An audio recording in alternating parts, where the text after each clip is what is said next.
Okay, hi everyone. My name's Natalie Pearson and I work at the Sydney Southeast Asia Centre, and we're very pleased to be co-hosting today's seminar together with the Department of Indonesian Studies.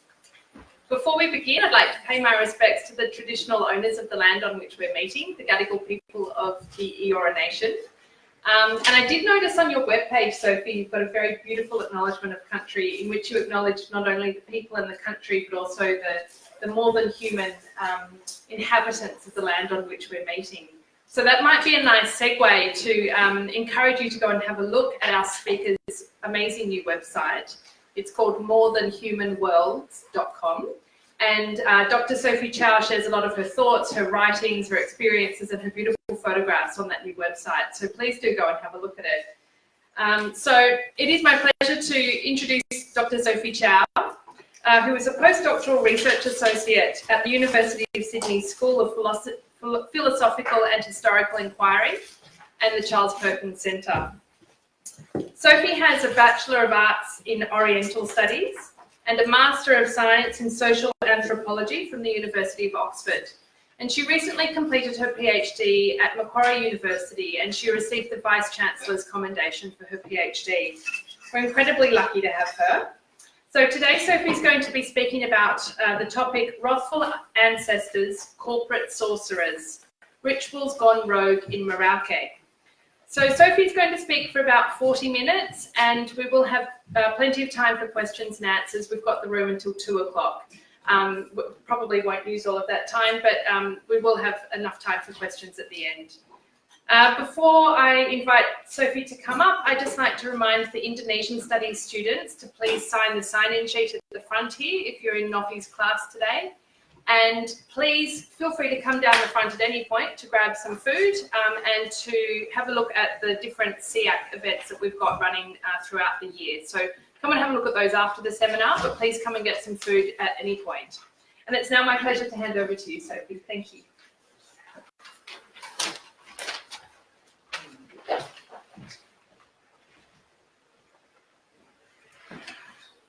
Good afternoon, everybody. I'd like to start by thanking the Sydney Southeast Asia Centre and the Department of Indonesian Studies for inviting me or hosting my talk today. And of course, thank all of you for coming despite the somewhat inclement weather.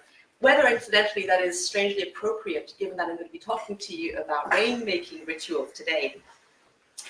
So the paper I'm going to give draws from almost a decade of ethnographic fieldwork that I've been doing in West Papua, among indigenous Marind communities who over the last decade have seen vast areas of their lands and forests converted to monocrop oil palm plantations. And specifically today, I'm going to explore the relationship between these radical ecological transformations and the cultural life world of Marind people, as it is both affirmed and subverted by ritual performance. Now, ritual, of course, has long been a staple of anthropological thought.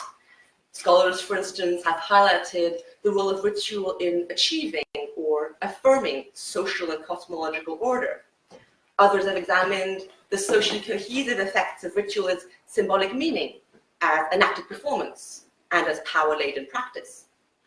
Rituals often derive their authority from appearing timeless and constant, but they can often transform to serve new purposes in changing social, historical, and political contexts. And if some rituals are rejected or abandoned, others can be innovated, recycled, or revived in processes of intercultural encounter and exchange.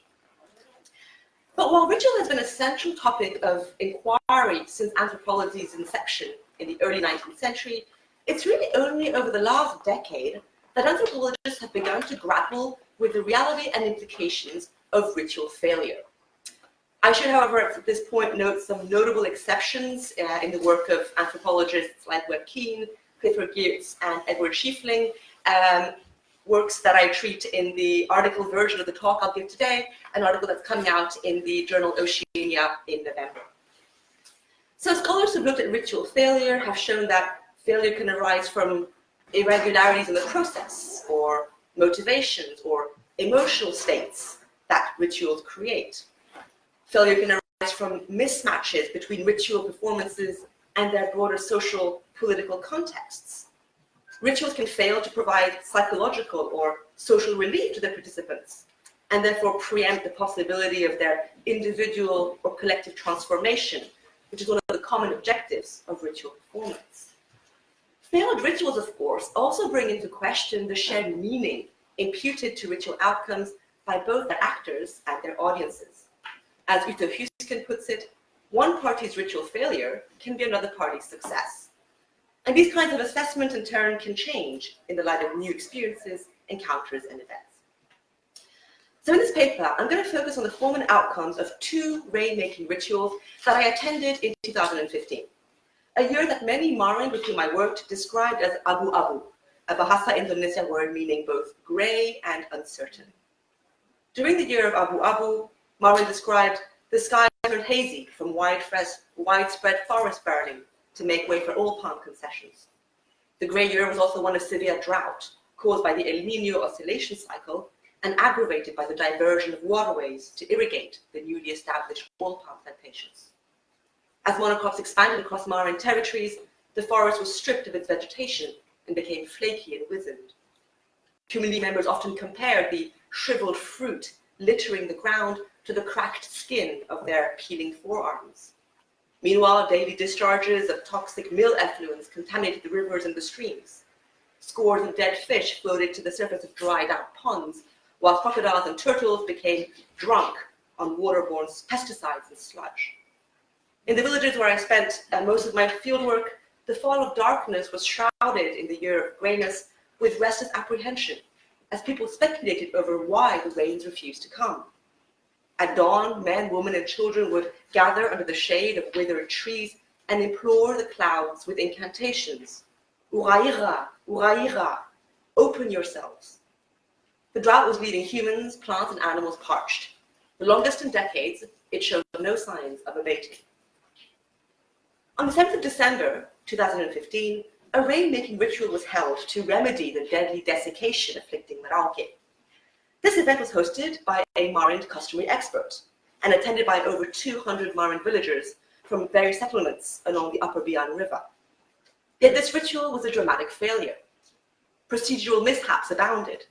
The audience was inattentive, and the ritual expert himself died of a heart attack during the final ceremonial dance. Meanwhile, the rains refused to fall. A few weeks later, a Jakarta-based oil palm corporation offered to hold another rainmaking ceremony.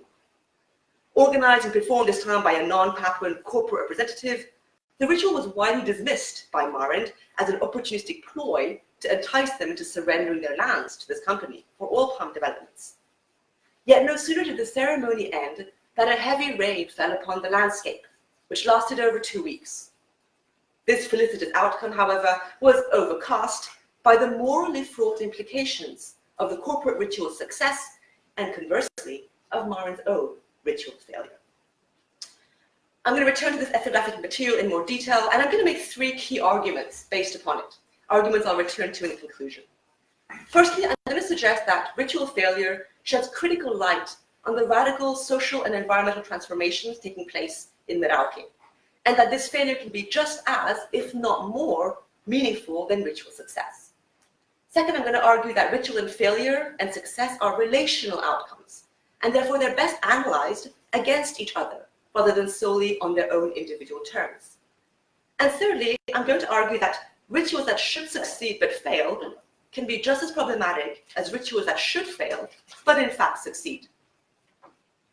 But first, let me flesh out the ethnographic setting where our story unfolds. The villages of Mira, Bayau, and Ralayam, where I carried out some 18 months of fieldwork over the last 9 years, are located in Merauke district, marked in red here, the southernmost district of the Indonesian-controlled province of Papua. The villages are home to approximately 700 households who self-identify as Marin of the Bian River, or Marin Bian Anim, Anim meaning human. Each Marin clan in these communities is related through kinship with specific animals, plants, and elements whom they call their grandparents, Amai, or their siblings, Namek.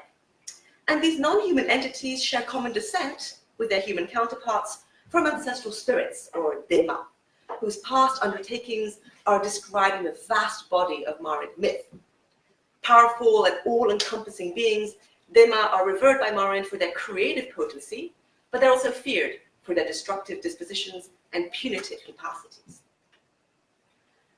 In the pre-colonial period, harmonious relationships between Marind and Dema, or ancestral spirits, were maintained through all manner of inter- and intra-clan rituals, including great feasts, headhunting expeditions, initiation and fertility rites, and mythical reenactments of Dema's lives and journeys. Three elements were deemed essential for a successful ritual. The first was intra-clan cooperation, manifest in the shared or collective organization and participation of people in the ritual. It was manifest in participants' adherence to a prescribed ritual sequence. Secondly, rituals required a host, someone who was proficient in the history of the clans represented and in the required ritual codes, and also someone who was capable of arousing sentiments or feelings of reverence and awe among the audience. Also, of course, this host had to be able to invoke the Dema in question, necessary during the ritual. And these two dimensions, in turn, were necessary to achieve the third and most important ingredient for ritual success. That is, the readiness of the Dema, spirits themselves, to respond to the performance and fulfill its desired outcome. Now, these formal rituals were complemented by a whole range of everyday practices of care that are still enacted today by Marind during hunting, foraging, and fishing activities in the forest. So Marind, for instance, will demonstrate their reverence towards the Dema, or spirits, by recounting their stories when they travel across the landscape, encounter forest organisms, and consume their flesh. In return, plant and animal kin flourish and reproduce to support their human relatives by providing them with food and other resources. And Dema will continue to offer protection to Marind during their journeys and undertakings through the landscape.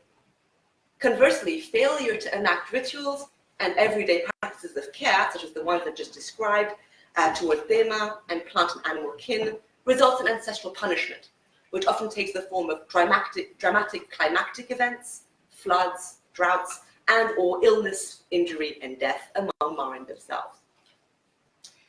Now, Dutch rule and missionization in the early 20th century led to the abolishment of many ritualized practices that had once sustained cross-clan alliances and ensured the protection of both Amai, plants and animals, and Dema, the spirits. Most particularly, headhunting raids and fertility cults were banned during this period. Rituals that were deemed to be less egregious, such as the rain-making ceremonies that I'll describe today, were tolerated by the colonial authorities and are still practiced regularly among Marind of the Upper Bian area today. And while Dema, or spirits, were during the Dutch era recast as primitive fetishes to be abandoned in the age of Christianity and civilization, they continue to live on in the realm of the forest and to exert their influence on Marind and their plant and animal kin. Since 2008, however, widespread deforestation, critical water pollution, and endemic biodiversity loss have jeopardized the reciprocal relations of Marind to forest organisms and to ancestral spirits. These effects, many Marind told me, were exacerbated by the drought of 2015. The drought, people said, deprived them and their kin, human and non-human, of readily available and clean water. It enabled land-clearing fires set by oil palm corporations to spread uncontrollably, blanketing the landscape in a heavy haze, drape of haze and ashes. When the sago palms growing adjacent to the villages failed to produce suckers and started collapsing from the lack of water, the communities of Raloyan, Nirab, and Bayar jointly agreed that a rain-making ritual was in order. On 7th of December 2015, I traveled to the sacred forest of Duvan with some 200 Marind villagers to participate in Vambad Bombari, a ritual to celebrate or to induce the rainy season. This event was riddled with a series of cumulative mishaps that led to a general consensus among its participants that the ritual had failed miserably. Such irregularities first became evident during the preparations for the event. For starters, villagers disagreed over where the ritual should take place. The officiating rainmaker affirmed that it had to be held in the Duvan sacred grove, where the spirit Yavima had first conjured the rains in mythical times. But Duvan was located on lands that had recently been ceded by a local clan to an oil palm corporation. It was now officially designated as a business use area and restricted to company personnel. However, the alternative ritual locations suggested by some villagers, the village or the Sego Grove, were vehemently opposed by the rainmaker as a violation of the ritual code. Meanwhile, the hunt that was undertaken by clan heads prior to the ritual yielded just a few meager birds. In contravention of hunting protocol, a younger and less experienced hunter had accidentally shot a mother possum bearing her young.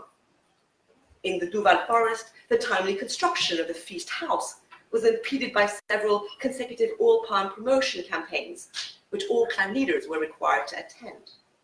In addition, the owners and raisers of the pig destined for sacrifice and consumption were caught in a dispute over land compensation. As a result, a pig had to be purchased in Merauke city instead, and spared by the rainmaking specialist rather than the pig owner, as custom prescribed. These processual irregularities were compounded with anomalies in the material aspects of the ritual. For instance, many of the elders decried the fact that the wrong kind of wood had been used to fashion the spear handle, the spear used to kill the pig. Participants wearing t-shirts and shorts, and in the case of women, plastic earrings and makeup, were criticized for their inappropriate attire by those donning the traditional Sego skirts, ornaments, and face paints. Rather than roaming the forest in search of snake skins and natural dyes, young men had decorated the traditional tifa drums that are beat during the ceremony with melted tar that they had stolen from the Trans-Papua Highway, a controversial development project promoted by the Indonesian government and decried by many Marund for exacerbating deforestation. Furthermore, the food contributions from each clan to complement the ritual Sego dish, yams, bananas, betel nuts, and sugarcane, for instance, were disproportionate and lacking. This caused anxiety over whether everybody would be adequately fed and whether each clan would receive enough food from the others. Incongruences in the material and performative elements of the ritual were in turn compounded with a mismatch between the intended and actual emotional state of the participants, producing what Uta Husken terms ritual dissonance. For instance, the audience appeared inattentive during incantations and dances. Some were chatting, whilst others were distracted by their mobile phone ringtones. Instead of gratefully accepting their share, some clan heads expressed discontent over the pig parts and ratios that they received. Similarly, the performance of the rainmaker himself failed to elicit solemnity and awe among the audience. Whilst the man was renowned throughout the region for his rainmaking skills and fathomless knowledge of Marund myth, errors he committed during the ritual quickly undermined his credibility. For instance, the expert's spear widely missed the pig's heart, in egregious violation of the ritual code, which prescribes that sacrificed animals should not be spared all pain when killed. The pig was left to agonize for hours until it eventually had to be speared 3 more times. The painfully protracted death of the animal, compounded with the late arrival of many participants, also delayed the cooking of the feast. Conviviality gave way to frustration on the part of the hungry adults, and children had to be calmed down with bowlfuls of instant noodles.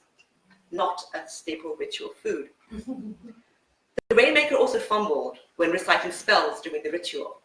His narration was hesitant and out of time, and he self-corrected twice after uttering the wrong incantation, eliciting jeering, mockery, and condemnatory grumbling from the audience. When the expert suddenly collapsed at the apogee of the final rain dance, most participants assumed that this was yet another blunder on his part. But confusion took over when no amount of shaking could rouse him from unconsciousness. 20 minutes later, the expert was pronounced dead. Panicked villagers dispersed throughout the forest, calling out desperately for the soul of the deceased man to return to his body. Others swiftly left the scene, worried that the chaotic atmosphere might attract the attention of plantation laborers of the company whose lands they were trespassing on. At the break of dawn, a procession of ashen-faced men carried the corpse back to the village. An autopsy in the local clinic suggested the expert had died of a heart attack. Meanwhile, the rains still refused to come. The persistence of the drought was unanimously conceived by my interlocutors as evidence that the rain-making ritual had failed. The causes attributed to this failure operated at 2 different yet related levels, which are distinguished as proximate and ultimate. Proximate causes related to specific errors or flaws committed by particular individuals or groups during the ritual itself. These causes were often reflected by age, gender, and clan affiliation. So, for instance, elderly Marin accused the youths of having caused the ritual to fail because they had violated custom in wearing t-shirts and fiddling with their mobile phones during the performance. Marin youth rebuked these accusations by pointing out the blunders committed by the ceremonies officiant, a senior and reputable expert whom the elders themselves had selected for his ritual skills. Women criticized the men, blamed them for the failure of the ritual by saying that they had violated the hunting code in killing a female possum and her young. The men in turn admonished the woman for feeding the children instant noodles during the ritual, an imported commodity that has no place at a ceremonial feast. Meanwhile, the clans of the intended pig owner and pig raiser were blamed for failing to provide an animal for the ceremony. These clans in turn blamed the failure of the ritual on the rainmaker, who had failed to spare the animal in the prescribed manner.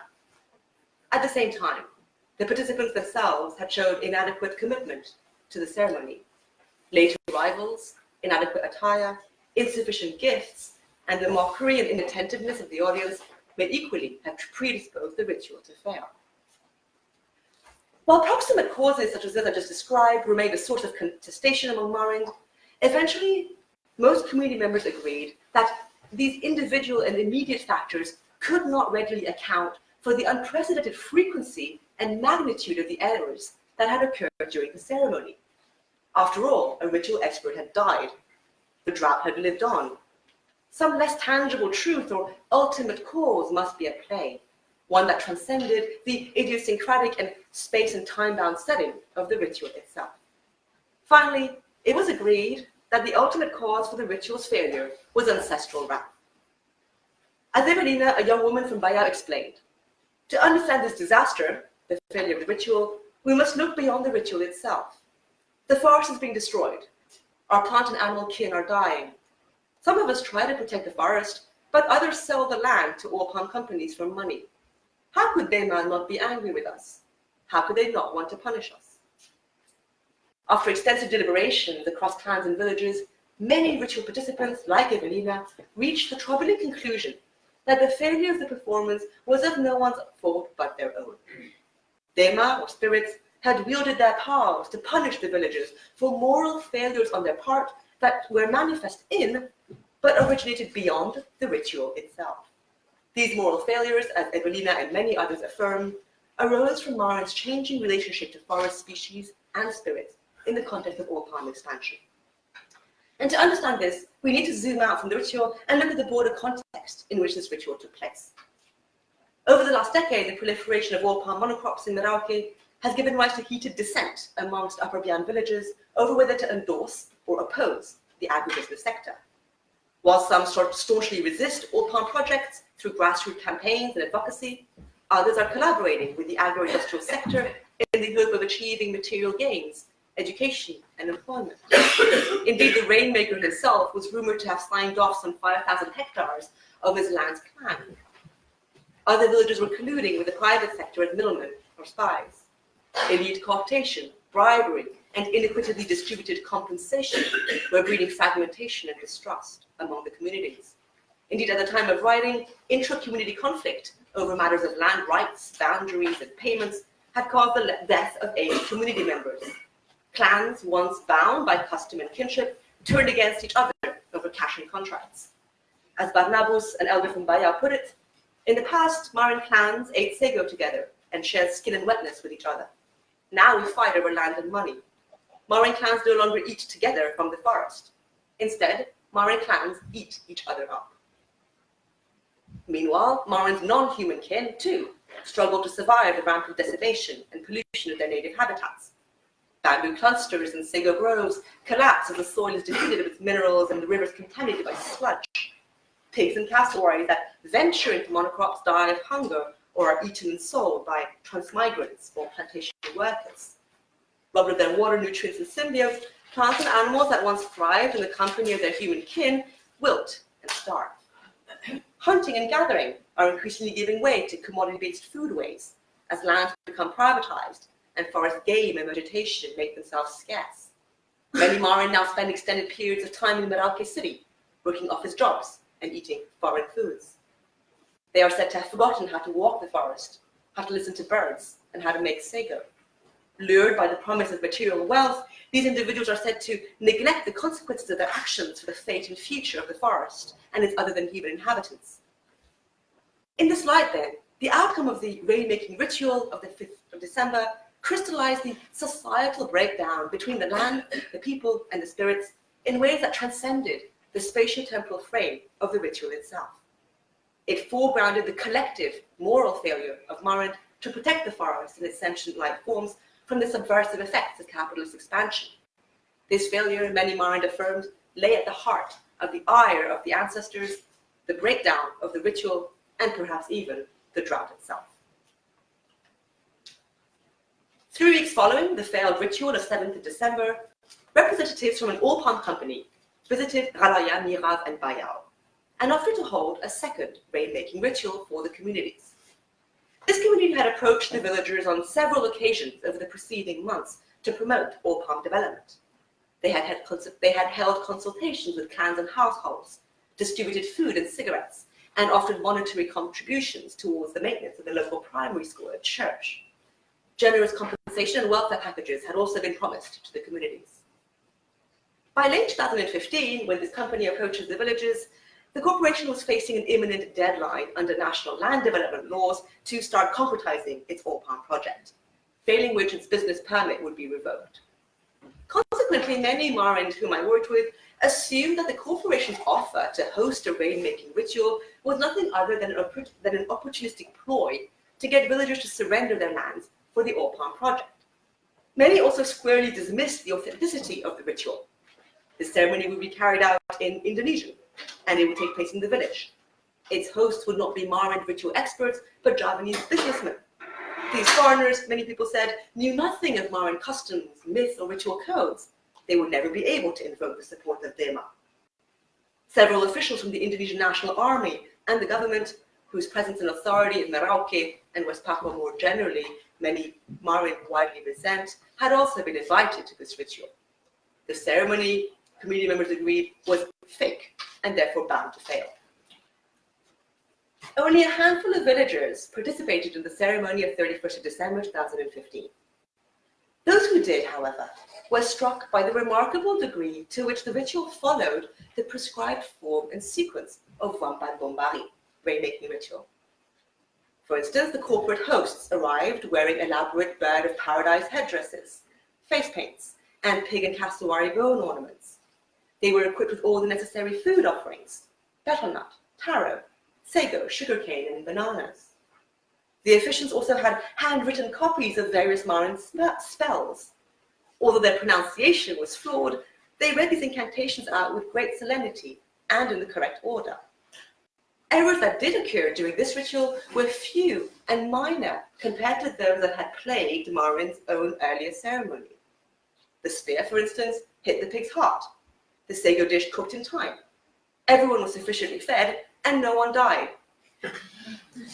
As the ceremony unfolded, my Marand companions became increasingly agitated. Suddenly, Pius, an elder from Mira village, grabbed my shoulder and pointed with astonishment to the horizon, where thick clusters of dark clouds were rapidly gathering. Soon, thunder rolls began to reverberate between the beatings of the ritual tifa drums and the stamping of the dancers.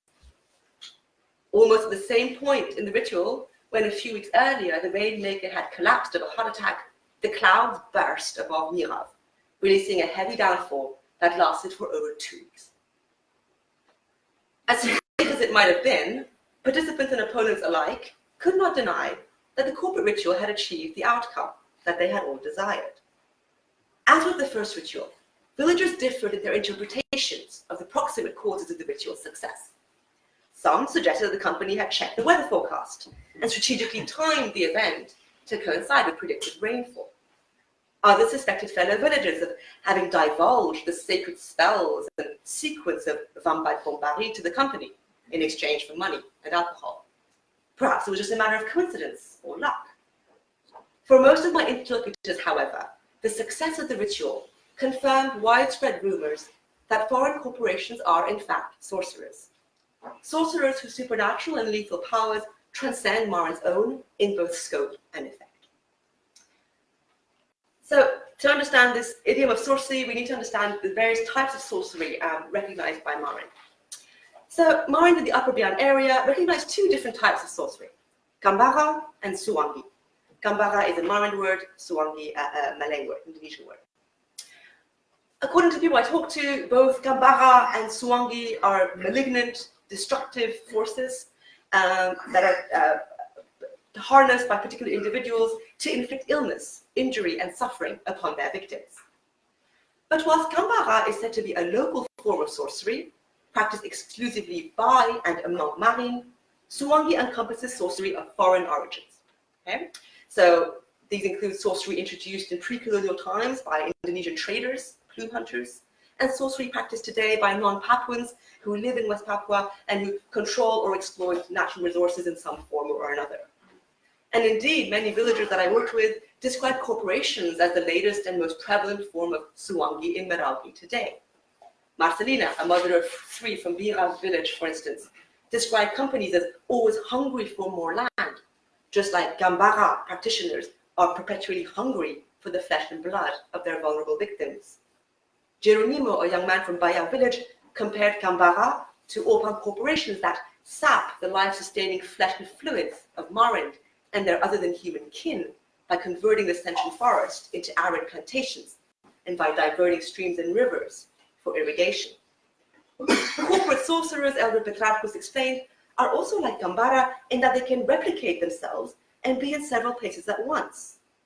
Their concessions, for instance, multiply across the landscape under myriad different names and logos. Their sorcery powers, too, are spread out across the many divisions and individuals who together compose the distributed body of the corporation, from high-level decision makers to plantation laborers. And just as Kumbhaka operates elusively and cannot be easily identified physically, Petrarcus added, corporations control their concessions from a distance. Merauke City, Jayapura, capital of Papua province, and Jakarta. Their authority is everywhere, even as their agents remain largely invisible.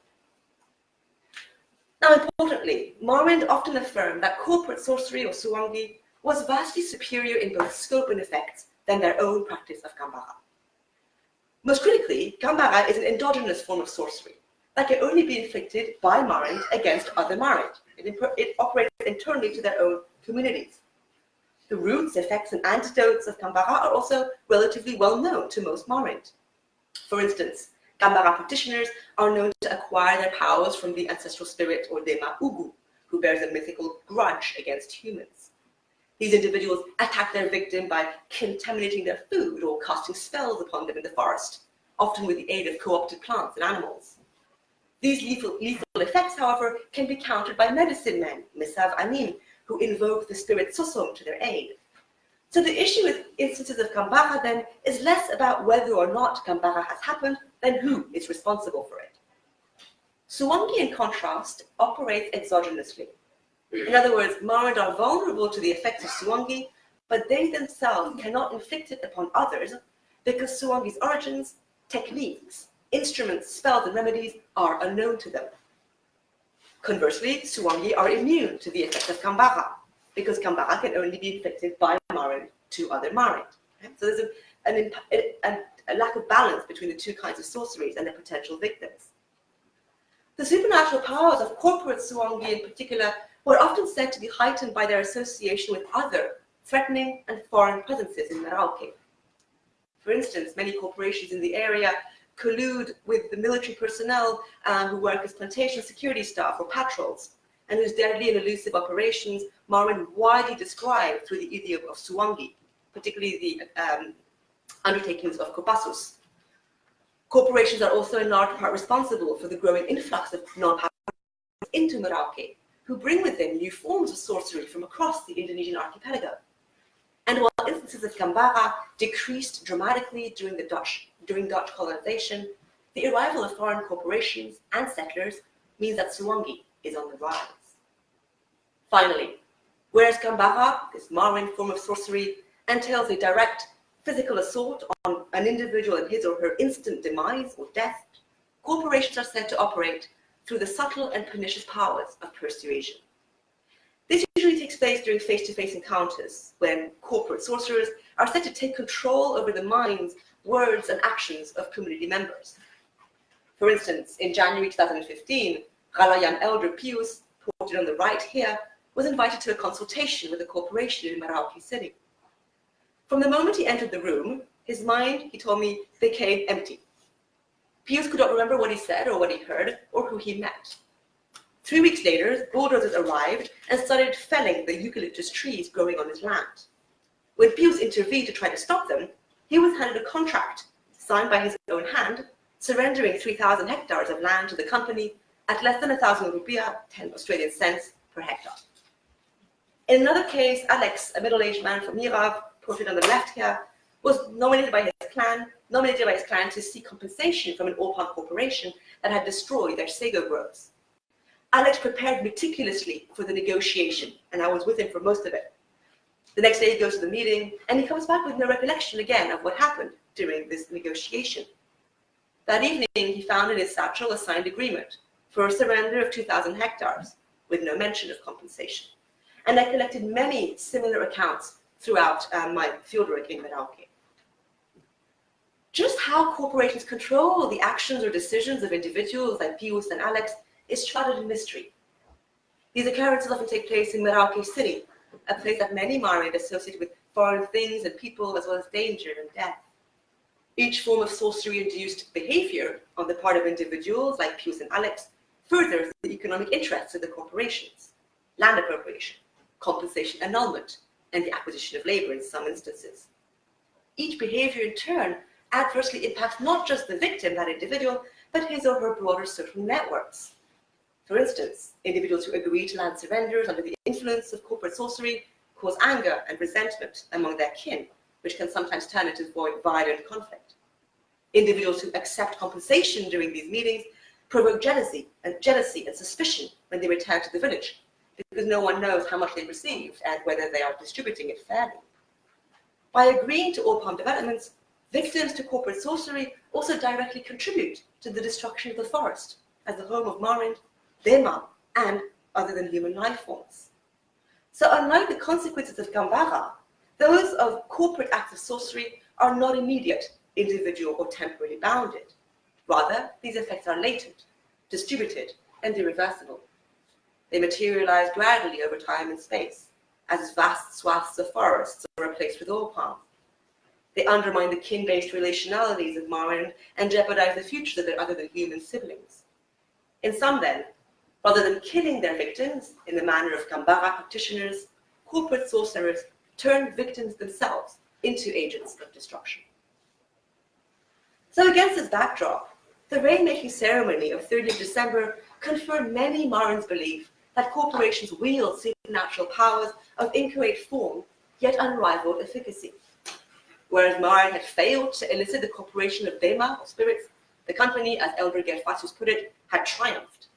Corporations, he added, were not only able to control the minds of their human victims, they could also manipulate the elements, in this case the rain. Finally, and much like the failed ritual of 7th of December, the significance of the corporate ritual extended far beyond the frame of the ceremony itself. In everyday life, deforestation is happening at an accelerated rate across Merauke, and agribusiness projects are routinely designed without the free, prior, and informed consent of local landowners. Local communities have very little power to determine what developments take place, where, or how. So by dramatizing the subjection of Marin to capitalism and its supernatural manifestations, the ritual in many ways reminded villagers of their inability to counter the structural violence of top-down resource extraction. At the same time, the success of this cooperative ritual points to the naturalization of this structural violence enacted by foreign entities as a new kind of cosmological order.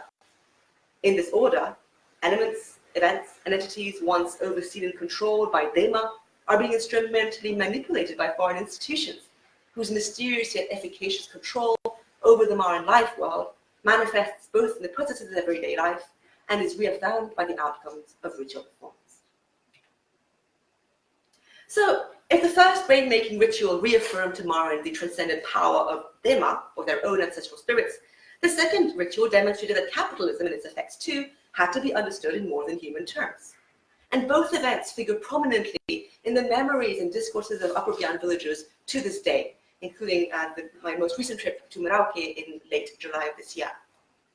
But instead of offering remedy or resolution to their participants, the rituals have exacerbated pre-existing apprehensions among Marin about the future, both their own and that of their forest kin. The Petua, a mother of 3 from Bayao, described this condition as follows.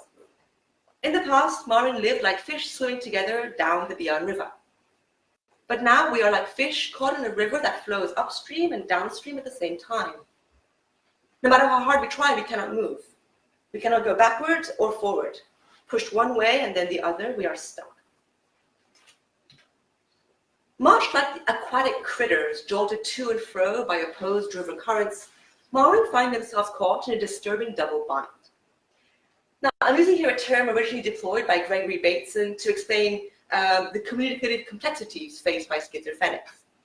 The double bind, Bateson suggests, arises when a subject receives 2 or more conflicting injunctions from an individual or group of superior power, and upon whom this subject is both psychologically and materially dependent.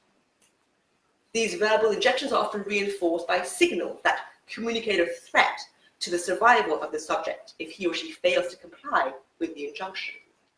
But the subject cannot fulfill either injunction without contravening the other, nor can he or she opt out of the double bind.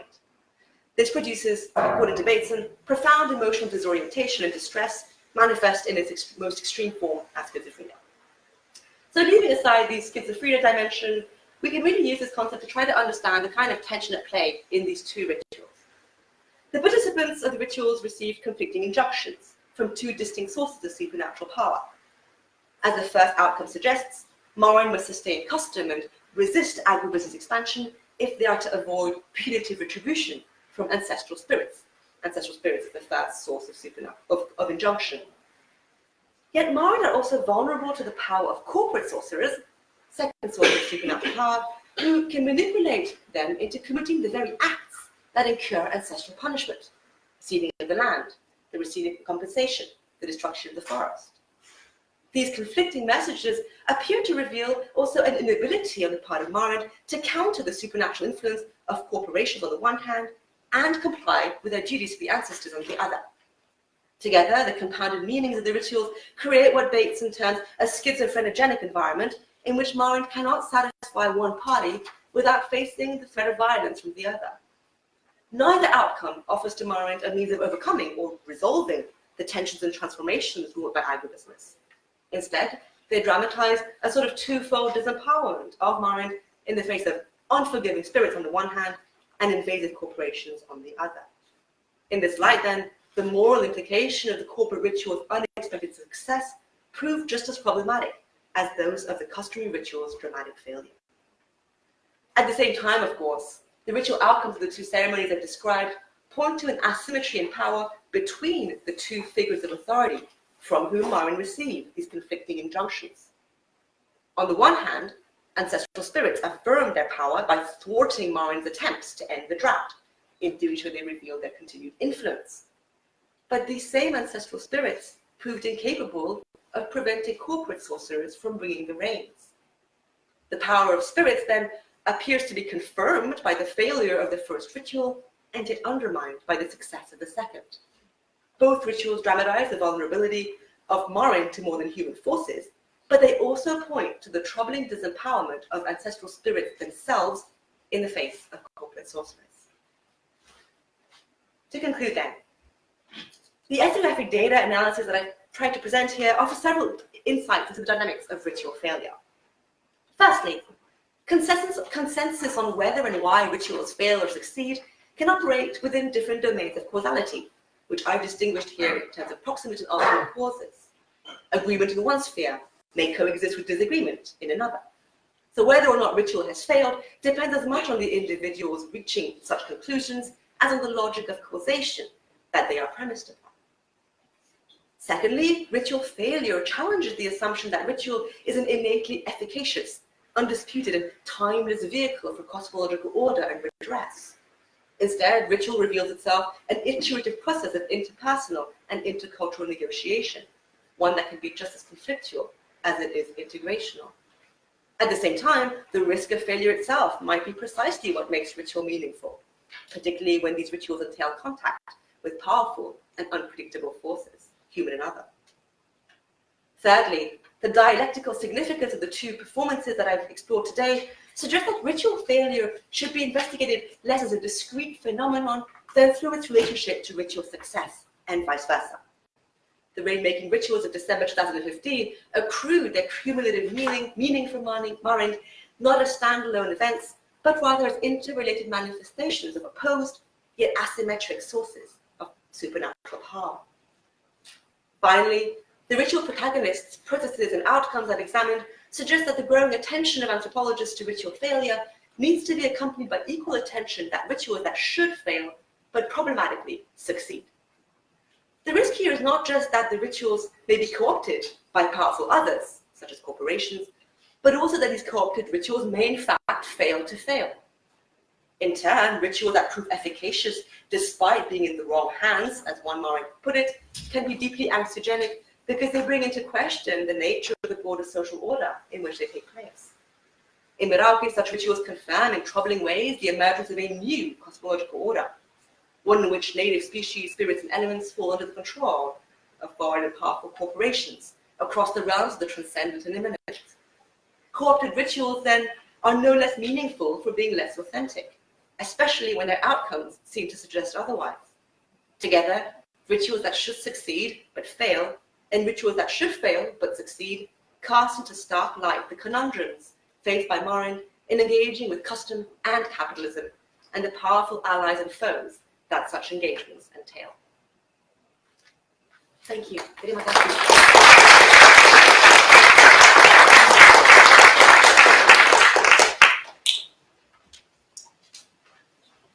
We do have time for questions, so please go ahead. Thank you. That was a really interesting presentation. Yeah, really fascinating.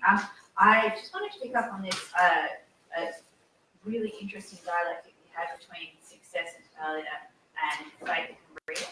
And because nothing happens in a vacuum anymore, I was just wondering if you think that it is possible to think about the idea of a fake successful ritual and how it relates to notions of fake and real within current global culture, such as the ideas of fake news and unreal facts. Thank you. Right, that's a great question. Yeah, so you're pointing to two really important elements here, the relationship between success and failure and real and fake. I think it's really important, if it didn't come out clearly, that the assessment of success and failure that I'm using here is very much those of the participants of the rituals themselves. This is a critique that's been made of some studies of ritual failure. It's, well, failure for whom, right? Another important distinction in terms of thinking about fake and real, I think, is the need to distinguish the basis of people's assessments, right? Are we talking about the process of the ritual itself, or are we talking about its outcomes, right? So you can have a process that's completely messed up, but if the outcome is still that which was desired, then there's still something real or efficacious about it, right? Whether that works vice versa is a different question. For Marind, definitely the outcomes were really important. In this case, the rains. There was a real sense of an existential crisis that was coming with this climactic condition. And so they were willing in many ways to cast aside or to neglect some of the procedural irregularities during the ritual itself, so long as the outcome was actually achieved, right? So I think that's an important distinction to bear in mind in terms of thinking of the real and the unreal. Of course, what I've talked about here is really the prevalent consensus among Marind over failure and success. Not everybody agreed, right? I tried to point to some different etiologies of failure and success as well. So I wouldn't want to homogenize, but I really tried to capitalize on what was the majority view in terms of those outcomes. Thank you. Thank you for your presentation. Very, very interesting. But I was wondering about rituals with less tangible results, such as initiation ceremonies. Have you noticed, in light of the rainmaking ceremonies 2015, has the thinking about this ritual extended to other rituals amongst the people?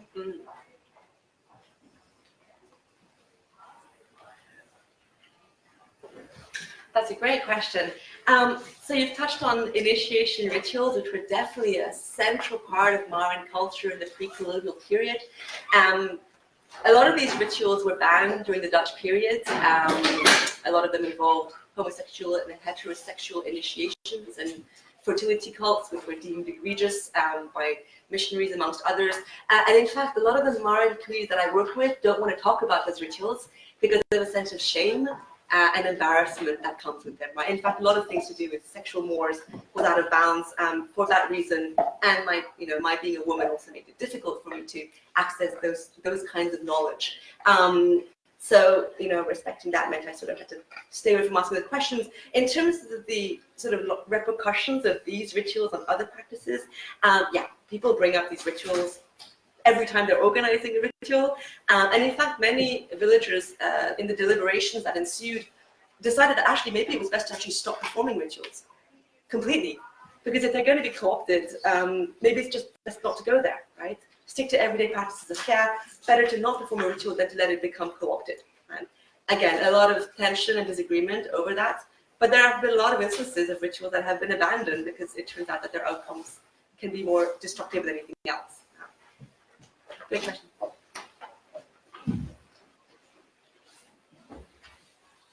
Thank you.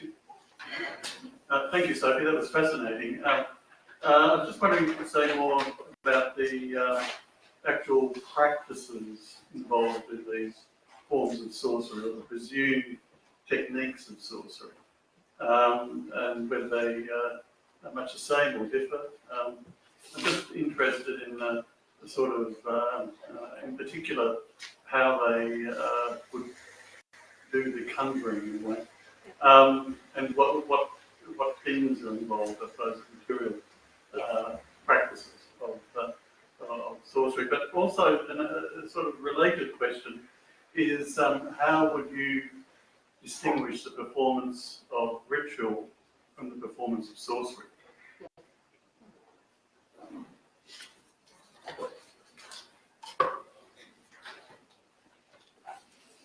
Thanks, Mark.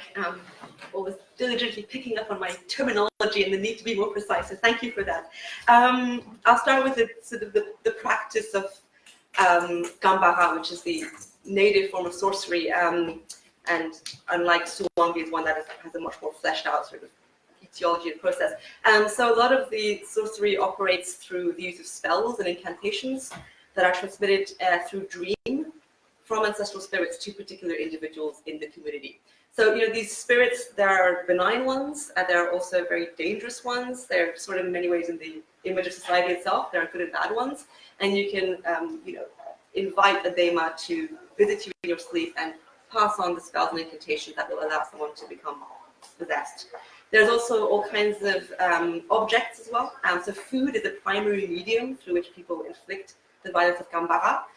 Food, water, sharing skin and wetness. Some of you have heard me talk about this. It's a way of building kinships and relations. Sharing skin and wetness, you achieve it through shared physical activities, working together, eating together. But the skin can also be a medium or a conduit for Kumbhaka. People are particularly at risk of being attacked by Kumbhaka when they're in the forest, because animals and plants can be co-opted by particular individuals to further their violence. And then there's all kinds of interesting uses of bodily fluids as well. Most notably the use of fluids from corpses, so bodies that are disinterred and then their blood or brain matter used and put inside the food of someone who is going to become a victim to Suwangi. So there's definitely a material side to it. All of this contrasts to Suwangi, which is a form of sorcery that Maoris say they don't know how it works. They don't know how it's transmitted. Is it food? Is it water? Is it mind control? It's very, very opaque. The relationship between ritual and sorcery, that's a really good question. I think a lot of the acts of Kumbhaka, of sorcery, Suwangi as well, could definitely be understood in ritual terms, just in terms of the sort of preparation process, material artifacts that are required as part of the enactment of this kind of violence. Sorcery does tend to, if we use the emic term Kumbhaka and Suwangi, tends to be driven by a destructive intent, right? It's to harm someone, whereas ritual can be for all man, often to counter the effects of sorcery, or initiation rites, interclan cooperation, peacemaking rituals. So there's a much more positive side to ritual, which Marin used an Indonesian term for ritual. There's no term for ritual in the abstract outside of its particular instances. So Vambat Bombari for rainmaking ritual, for instance. But they tend to be driven towards the affirmation of a cosmological order, and to counter the negative effects on that order from sorcery. Thank you.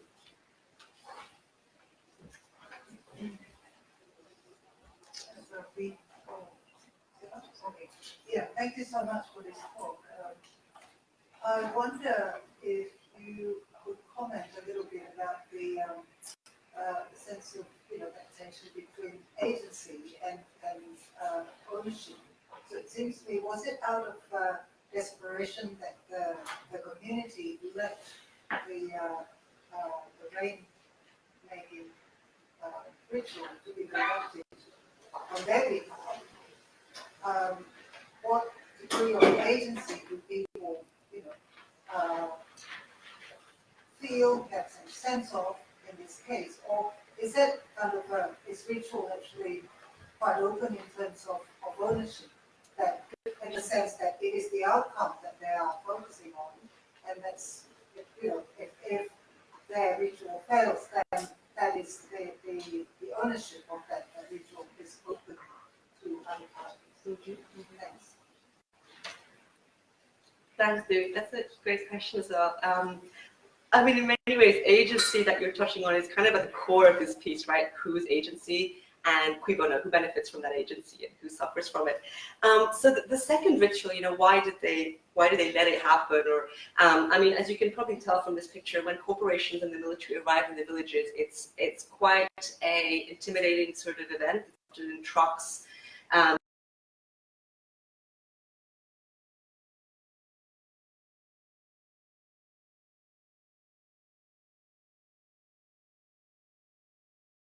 And I was there at the time, and yeah, there was a certain atmosphere. So people, many villages refused to go to the event, particularly those who had attended the first one. Okay?